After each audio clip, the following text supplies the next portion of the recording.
শুনছো বাছা, এই ইলিশটার দাম কত বলো তো? কেন বুড়িমা, এত শখ কেন আজ? ওই মাছ, ওটার দাম তুমি পারবে না, বেকার ভাবছো। এটার অনেক দাম, 700 টাকা। 700 টাকা? এত দাম? গতকাল তো 500-এ পাওয়া যাচ্ছিল। গতকালকের কথা কি আর আজ ধরে বসে থাকলে হবে? টাকা দেওয়ার সামর্থ্য যখন নেই, তবে হাটে ঘুরছো কেন? অত বড় বড় স্বপ্ন দেখা ভালো নয়। যাও, বাড়ি গিয়ে ডাল ভাত খাও। তবুও যদি একটু কম করে নিতে মা, তাহলে এই গরিব মানুষটার একটু সাহায্য হতো। এখানে দান সত্র খুলে রেখেছি বলে তো মনে হয় না। ব্যবসা করতে এসেছি, কারো সেবা করতে আসেনি। যাও যাও, বিদায় হও। ও চন্দ্রা কাকিমা, এখানে একা বসেছে, শরীর টরীর খারাপ নাকি? শরীর ভালোই আছে বাবা, মনটা খুব খারাপ মেহবুব। কি হয়েছে বলো তো তোমার শুনি। কি আর বলবো তোমায়, শুনেছি বাজারে শতাব্দীর দোকানে ভালো ইলিশ মাছ পাওয়া যায়, তাই ওর দোকানে গিয়েছিলাম একটা ইলিশ নিতে। মানে নাতিটার জন্য আর কি। ও তো পড়াশোনা করে, শরীর ভালো রাখতে হবে তো বাচ্চাটার। আর ইলিশ মাছ খেতেও ভালোবাসে নাতিটা। কিন্তু দাম বললো 700 টাকা।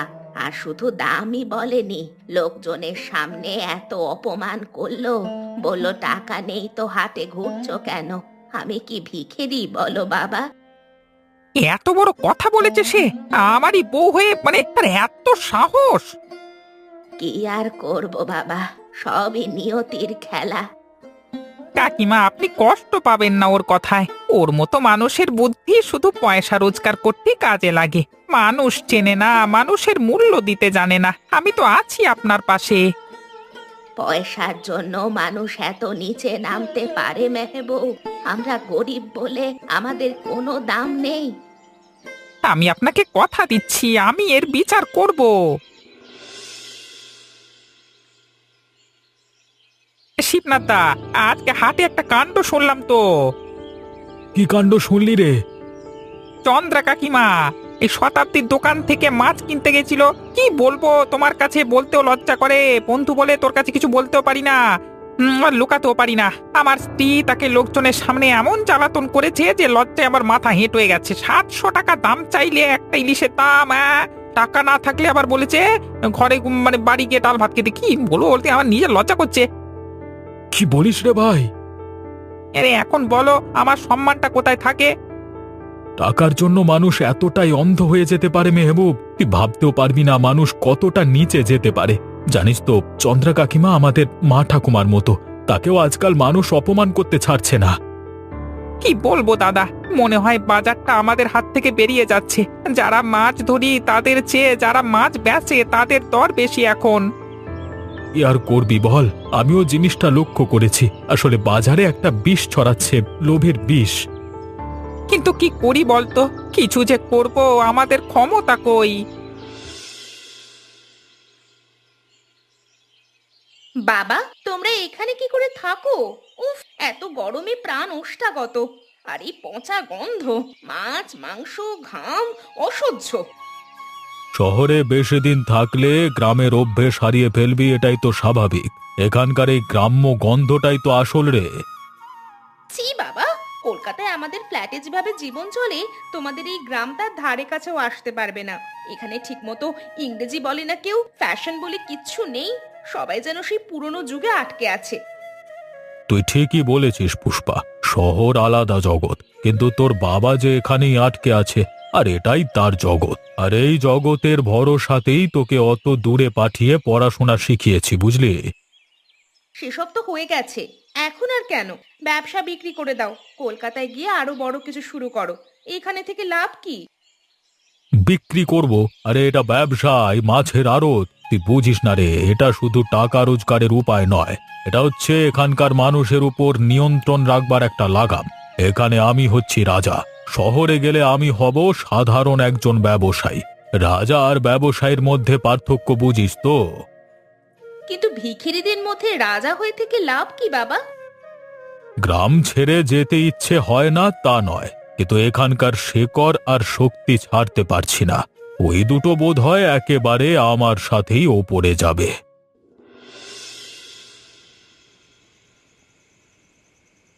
তখন থেকে শুধু তো টাকাই গুনে যাচ্ছ। আজকে শিবনাথদার সাথে কথা হলো, বুঝলে, বাজারের অবস্থা খুব খারাপ। কার অবস্থা খারাপ? আমাদের তো ঠিকই চলছে, আজ ভালোই বিক্রি হয়েছে। শতাব্দী, চন্দ্রা কাকিমার সাথে আজকে তুমি যে ব্যবহারটা করেছো না লোকজনের সামনে, সেটা মানে তোমার করা উচিত হয়নি। যত সব। কি হয়েছে? আমি কি মিথ্যে দাম বলেছি? বাজারে যেই দাম আমি সেই দামই বলেছি। কি এমন অপরাধ করেছি আমি? তার কাছে টাকা না থাকলে আমার কি দোষ? তুমি কি চাও আমি দয়া করে মাছ দিই? এভাবে ব্যবসা চলবে?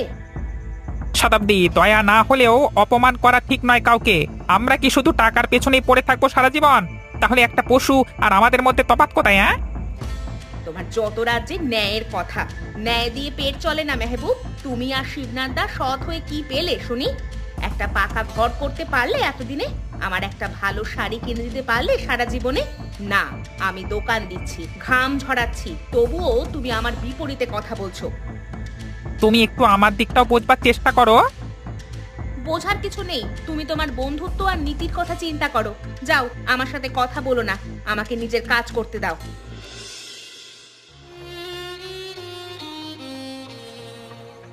বাবা, কি হলো রে মা, জল খাবি? বাবা, ডাক্তার ডাক্তার কাকু কবে আসবে? শিগগিরই আসবে রে মা। আমি তো টাকা জোগাড় করেছি, আর একটু পরেই তুই ভালো হয়ে যাবি, দেখবি। কি কি কি হয়েছে মা? তোর কি খুব কষ্ট হচ্ছে? বাবা, একটু জল একটু জল দাও বাবা। ছোটবেলার কথা বড় মনে পড়ছে বাবা। বাবা, তুমি কোথায় গো?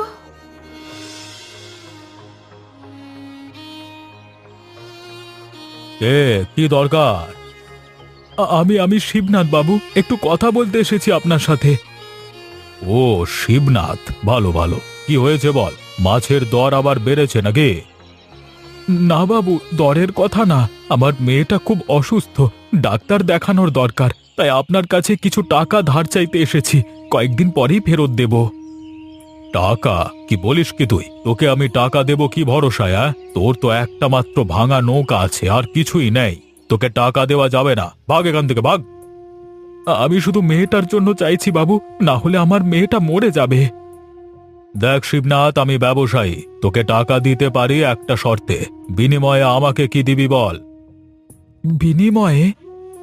হ্যাঁ, শোন, তুই আমার হয়ে কিছু কাজ করবি।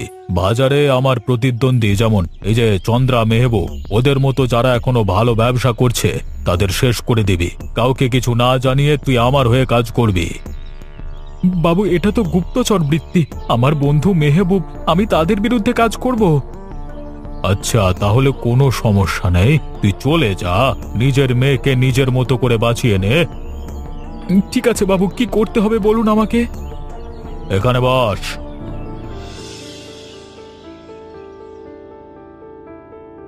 আহা, আরে মাছ দেখে নাওয়া ভাই। এত কষ্টের মাছ এইভাবে নষ্ট করিস না। তাতে তোর কি আসে যায়? তুই কি এখন আমাকে বন্ধু ভাবিস? না ভাবলেও এক সময় তো আমরা বন্ধু ছিলাম, আর কাউকে না জানতে দিলেও আমি বেশ জানি তুই আজকাল রবীন্দ্রনাথ বাবুর সাথে বেশ খাতির করেছিস। তাতে তোর কি আসে যায়? শিবনাথদা, আমরা একসাথে বড় হয়েছি। আমি তোমাকে নিজের ভাইয়ের মতো বিশ্বাস করতাম, কিন্তু আজকাল তুমি শুধু টাকার পেছনে দৌড়াচ্ছ, আর যেন তোমার উপরে রবীন্দ্রনাথের ছায়া পড়েছে। আমি তোমাকে একটু অন্য রকমের মানুষ ভাবতাম, কিন্তু তুমিও সেই একই। না মেহবুব, ব্যাপারটা তুই বুঝছিস না। কি বুঝেছি? তোমার মেয়ের জন্য তোমার অনেক টাকার দরকার, সেটা আমি বুঝি, কিন্তু টাকার জন্য নীতি, বন্ধুত্ব, আদর্শ সব বিকিয়ে দিচ্ছ। এই মানুষ তো তুমি আগে ছিলে না। আমার জায়গায় তুই থাকলে বুঝতে পারতিস আমার কষ্টটা। থাক, তুমি তোমার পথে যাও, আমি আমার পথে যাব, কিন্তু মনে রেখো, যে নৌকায় চড়ে আমরা একসাথে ঝড়ের রাতগুলো পার হয়েছি, সেই নৌকায় এখন আমাদের একসাথে আর ওঠা সম্ভব না।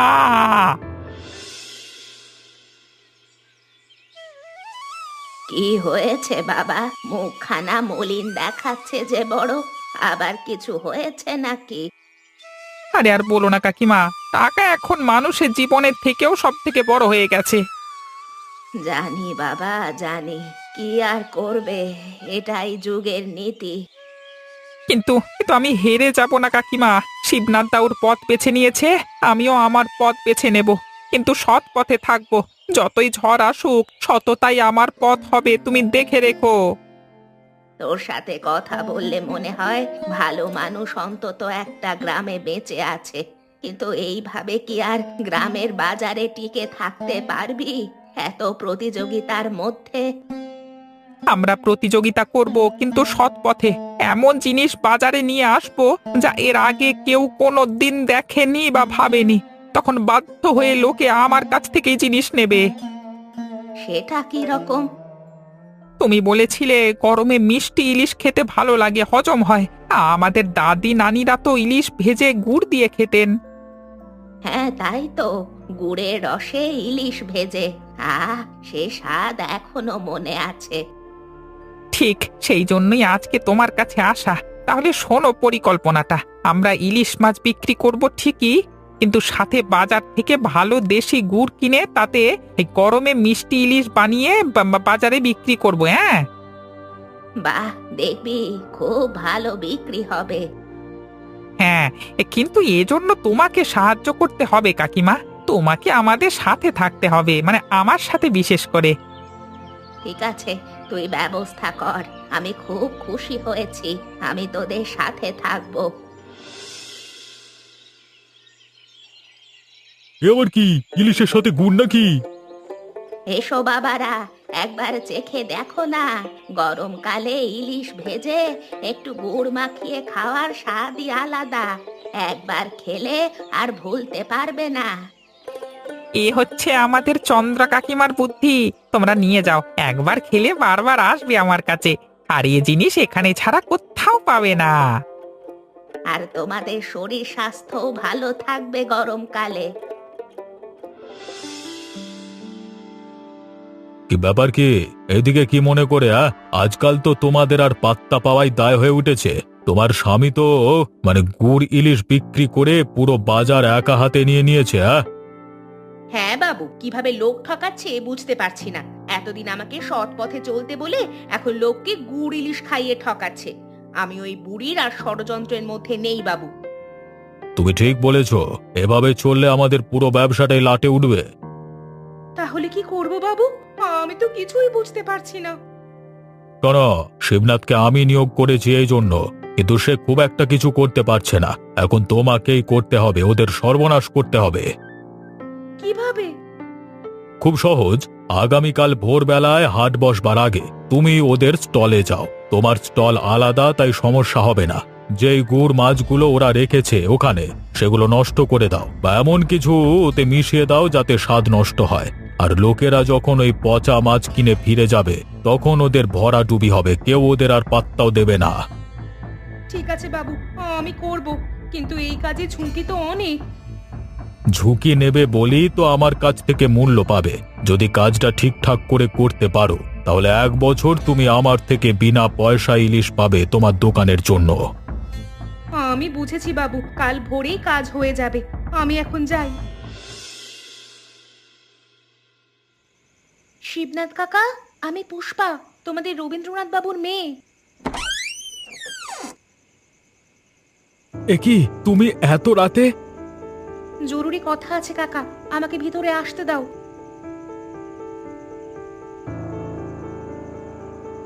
ওই মেয়েটি তোমার মেয়ে? এত অসুস্থ?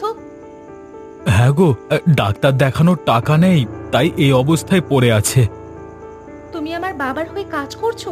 মেহবুব কাকাদের সম্পর্কে খবর দিচ্ছ?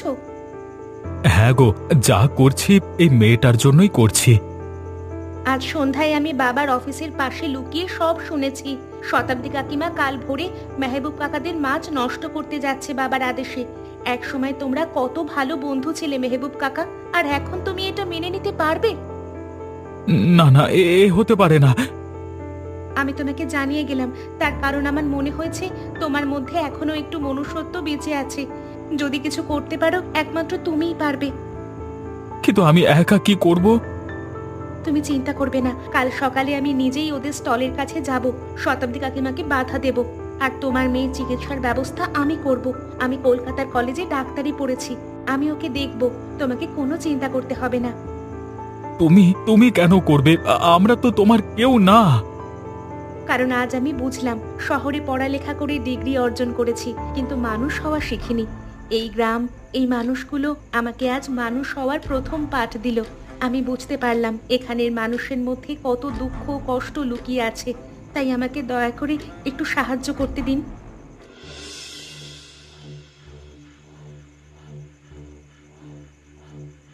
শতাব্দী, এত রাতে কি করছো? ওটা কি তোমার হাতে?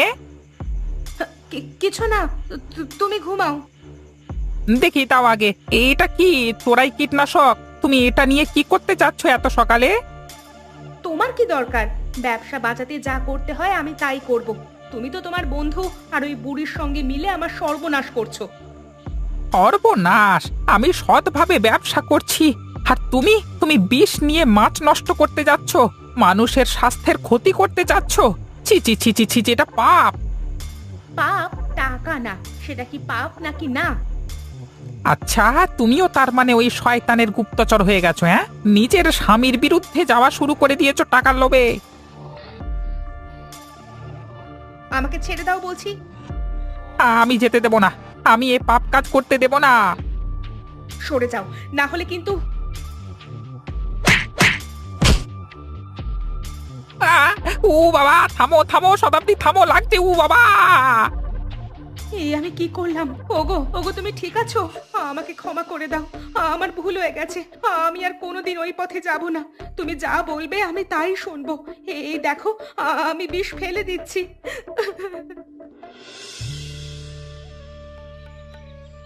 বাহ শিবনাথ, তোমার আর মেহবুবের বন্ধুত্ব তো আবার ঠিক হয়ে গেছে। আর মিষ্টি ইলিশও তো বেশ আমাদের মন জয় করে নিয়েছে। তার লোকজন হিংসায় কি চলছে নাকি বেটা ডাইনে এনে দেবো? যে জ্বলছে জ্বলুক, লোকের জ্বলবে, আমাদের এমনিতেই চলবে। হ্যাঁ, তোমরা দেখেছো শিবনাথ কাকার মেয়েটা কেমন সুস্থ হয়ে গেছে? তোমার জন্যই হয়েছে দিদি। সত্যি পুষ্পা, তুমি যদি সে রাতে এসে আমার মেয়ের সেবা না করতে, তাহলে হয়তো মেয়েটা বাঁচতো না। মানুষ তো শুধু আমার অসহায়তার সুযোগ নিয়ে তার নিজের স্বার্থটা গুছিয়ে নিতে চেয়েছিল, কিন্তু এই একমাত্র মেয়েটা আমাকে সত্যিকারের সাহায্য করেছে। এখন থেকে আমি সারা গ্রামের মানুষের সেবা করব, আর সেটাই হবে আমার জীবনের ব্রত।